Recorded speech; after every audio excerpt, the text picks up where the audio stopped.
এই sir, Tony speaking. বর্ডারে সব ঠিকঠাক আছে? হ্যাঁ স্যার, বর্ডার একদম সেফ। আরো একবার চেক করো। ওকে স্যার, আমি দেখছি। জয় হিন্দ। জয় হিন্দ। একজন আতঙ্কবাদী বর্ডার পেরিয়ে দেশে ফেরার পথে ইন্ডিয়ান আর্মির হাতে ধরা পড়ে।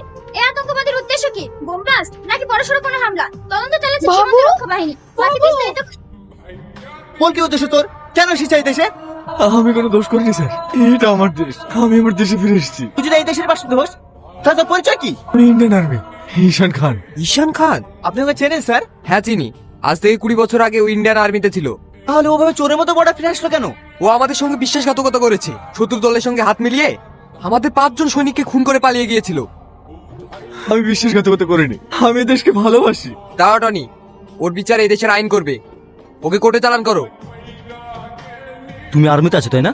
সাথীর দাদু অনেক বড় দেশপ্রেমিক ছিলেন তিনি। আমার বয়স যখন 5 বছর, তখন বাবা একটা যুদ্ধে শহীদ হন। বাবা মারার কষ্টটা মা সহ্য করতে পারেননি। কিছু সময় পরে মাও মারা যায়। তারপর অনেক কষ্টে চাচা চাচির কাছে আমি মানুষ হয়েছি। আমি জানি বাবা মা হারানো কতটা কষ্ট, কারণ আমি চাই না আমার মেয়ে বা তার সন্তানের ভবিষ্যৎ এরকম হোক। মানে? আমি তোমার হাতে আমার মেয়েকে তুলে দিতে পারবো না। তুমি কি বলছো? আমি ঠিকই বলছি। ও যদি কাল বর্ডারে নিজের প্রাণ হারায়, তখন তোর কি হবে? এসব আপনি কি বলছেন আঙ্কেল? কিসের কাজ করে কি অপরাধ? সেসব আমি কিচ্ছু জানি না। আমার মেয়ে যেহেতু তোমাকে ভালোবাসি, একটা চায়ের দোকান থাকলেও আমি তোমার সঙ্গে বিয়ে দিতাম। তুমি এমন একটা কাজ করো, কাজে জীবনের কোনো নিশ্চয়তা নেই। তোমরা আমাকে অনেক কষ্টে মানুষ করেছো, যখন যা চেয়েছি তাই দিয়েছো, অনেক ভালোবাসা দিয়েছো আমাকে। আমার উপরে সবার আগে তোমার অধিকার বেশি। তুমি যা বলবা তাই শুনতে আমি বাধ্য। তোমার মনে আছে আব্বা, ছোটবেলায় আমার অনেক জ্বর এসেছিল। আমি যখন মাঝরাতে জ্বরের ঘরে খেলনার জন্য বিড়বিড় করছিলাম, তখন তুমি সেই রাতে সমস্ত দোকান খুঁজে খুঁজে আমার জন্য খেলনাটা এনেছিলে। তোমরা এত কিছু করার পরে তোমাদের কথা আমি কি করে না শুনে থাকবো বলো? তুমি কি চাও যে মেয়ের জন্য তুমি সারা জীবন এত কষ্ট করেছো, এই মেয়ের ভালোবাসার জিনিসটাই হারিয়ে যাক? আঙ্কেল, আমি সাথীকে অনেক ভালোবাসি, এর সঙ্গে ভারত মাতাকে অনেক ভালোবাসি। নিজে ভালোবাসা পাওয়ার জন্য নিজের মাকে কিভাবে ছেড়ে দেবো বলুন? তোমার ছুটি আর কতদিন আছে? কেন আঙ্কেল?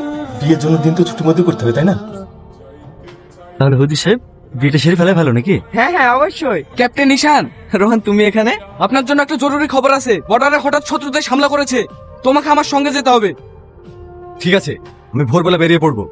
এটা সম্ভব নয়। যত তাড়াতাড়ি সম্ভব আমাদেরকে যেতে হবে। আমাদের দেশ বিপদে আছে। আজ তোদের বিয়ে? সরি স্যার, আমি শুধু অর্ডার ফলো করছি। ক্যাপ্টেন ঈশান, এবার আপনি বেছে নিন, বিয়ে নাকি দেশ। সাথী, আমি আসছি। খোঁজা দাও ঈশান, ফিরে আসবে।